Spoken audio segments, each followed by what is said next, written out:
You wake up one morning and everything feels normal. Your phone lights up, your bank app opens, the number in your account is still there, but something is off. Your grocery bill is suddenly double what it was last week.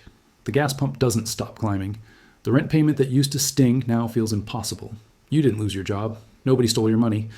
And yet somehow it's worth less every time you touch it. That's when the thought creeps in. Not panic, not fear. Just a quiet question that refuses to leave your mind. What if the money isn't real anymore? You tell yourself it's temporary. The news says inflation is cooling. Politicians promise stability. Experts go on TV and explain how everything is under control. The system is too big to fail. It always has been. That's exactly what people said in Rome. Back then, Rome wasn't just a city. It was the center of the world. Marble temples, endless grain, armies stretching across continents. If you had walked through the streets in the year 400 AD and whispered that this empire would soon be a pile of rubble, people would have laughed in your face. Rome was eternal. The idea of collapse felt insane. But while the crowds were cheering in the Colosseum, something invisible was already eating the empire alive. Not an invasion, not a rebellion, a lie hidden inside their money. And what's unsettling is that many reports suggest we may be standing in that same moment right now, right before the illusion finally breaks. But Rome didn't fall overnight. It started with a choice nobody noticed. Long before Rome became a bloated empire, drowning in luxury, it was something far more dangerous: disciplined. This was a society built by farmers who turned into soldiers when the Republic was threatened, then went right back to working their land. No celebrity culture, no endless handouts, just duty, sweat, and a belief that effort created reward. And that mindset was baked directly into their money. For centuries, the Roman economy ran on the silver denarius. It wasn't symbolic. It wasn't backed by promises or speeches. It was heavy, cold, real. When someone paid you a denarius, they weren't giving you faith in the government. They were handing you a piece of silver you could melt down, trade, or store forever. That single detail changed everything. Because when money holds real value, people save it. They plan with it. They build with it. Roads didn't appear out of nowhere. Aqueducts didn't magically stretch across valleys. The legions weren't paid in empty words. Every brick, every bridge, every conquered province was funded by metal that couldn't be faked. This is how Rome expanded so fast, not just because of military power, but because its people trusted the system. Soldiers knew their pay meant something. Merchants knew a coin today would still matter tomorrow. Families believed that if they sacrificed now, their children would inherit something solid.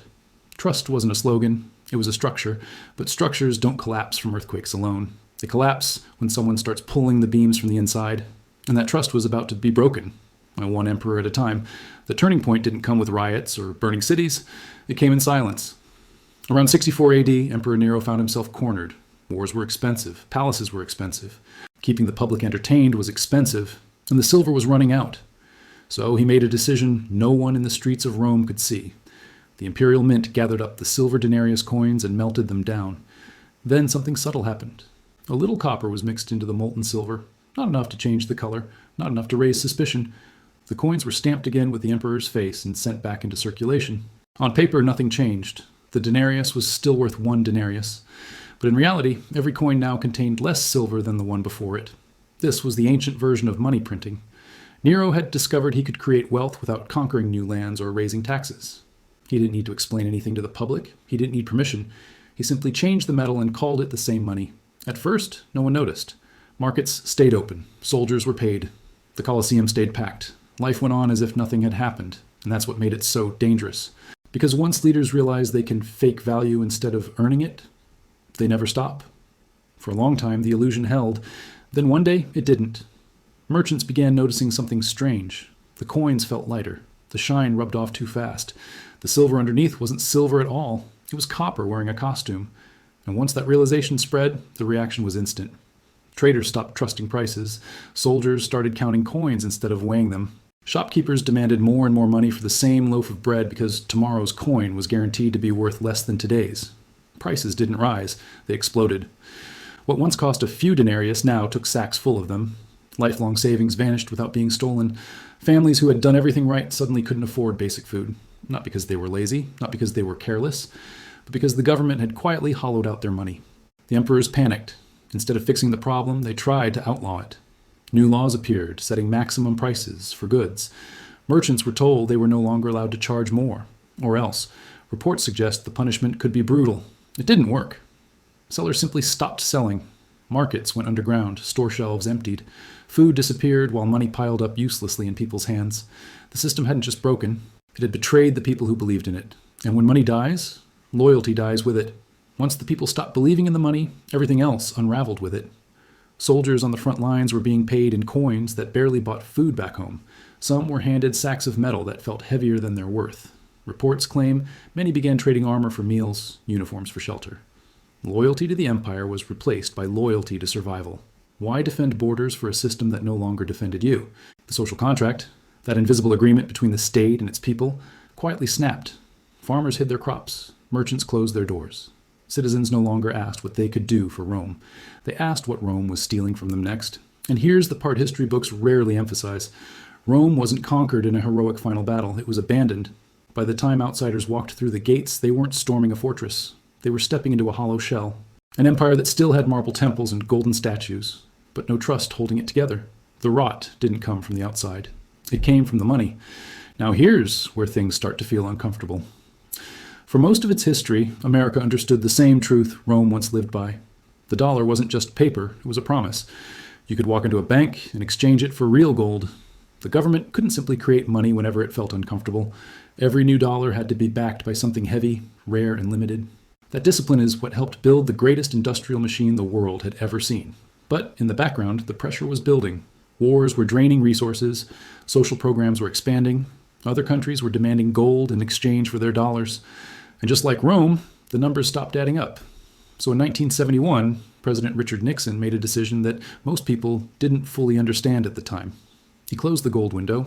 In plain terms, that meant the dollar was no longer tied to anything real. You could no longer trade it for gold.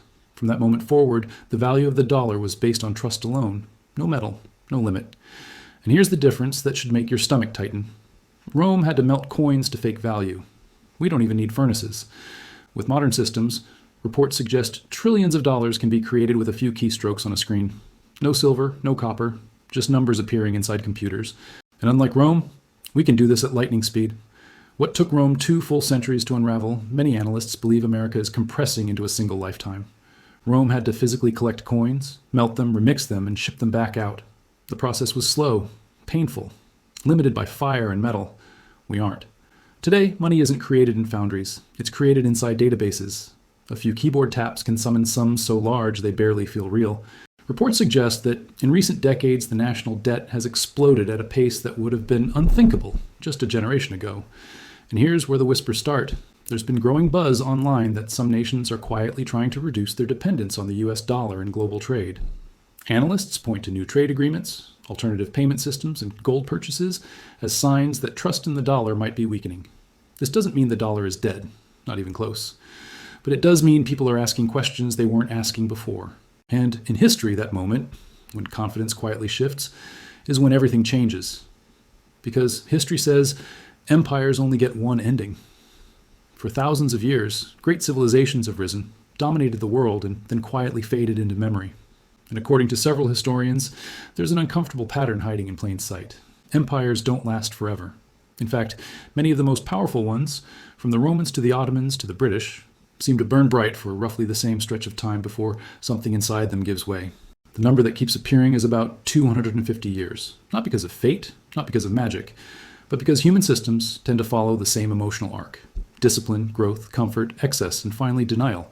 America declared independence in 1776. Add 250 years to that, and you land directly on 2026. This isn't a doomsday prophecy. It's not saying the world ends or the flag disappears overnight. It's simply a reminder that no empire has ever escaped the gravity of its own success. Every one of them believed they were different. Every one of them was wrong. So the real question isn't if the cycle ends. Rome didn't collapse because it lacked engineers, armies, or wealth. It collapsed because it believed it was immune. The people living in its final years weren't blind. They could feel things getting harder. They could see prices rising, loyalty fading, trust evaporating. But they still believed the system itself would somehow survive. That someone else would fix it. That tomorrow would look like yesterday. That belief is more powerful than any weapon. And today, many of us feel the same quiet confidence. We tell ourselves the system is too advanced, too global, too important to break. That money created on screens must still mean something. That the cracks we see are just temporary noise. But Rome once had the strongest currency in the world too. It once ruled 3 continents. It once thought it was forever. The ruins didn't arrive with sirens. They arrived while people were distracted, entertained, and convinced the party would never end. So the haunting question remains, not for Rome, but for us. Will we notice the ruins before they're all that's left?